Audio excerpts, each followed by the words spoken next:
আসসালামু আলাইকুম আরহামাতুল্লাহ।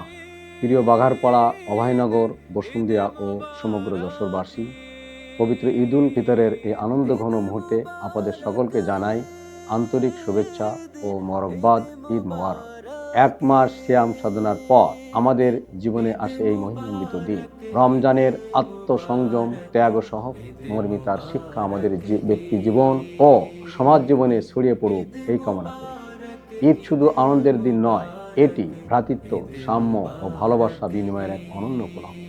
এই আনন্দের দিনে আমরা যেন আমাদের আশপাশের অসহায়, দুস্থ ও সুবিধাবঞ্চিত মানুষের পাশে দাঁড়াই। সবার সাথে আনন্দ ভাগাভাগি করার মধ্যে ঈদের প্রকৃত তাৎপর্য নিহিত। সম্মানিত যশোরবাসী, তাই আসুন হিংসা বিদ্বেষ ভুলে দেশের সার্বিক শান্তি, উন্নয়ন ও সমৃদ্ধির জন্য আমরা সবাই একসাথে কাজ করব এই প্রত্যাশা রাখি।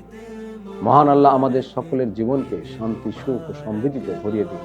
সকলের সুস্বাস্থ্য ও মঙ্গল কামনা করছি। আবারও সকলকে জানাই ঈদ উল ফিতরের শুভেচ্ছা। ঈদ মোবারক। ঈদ মুবারক, ঈদ মুবারক, ঈদ মুবারক।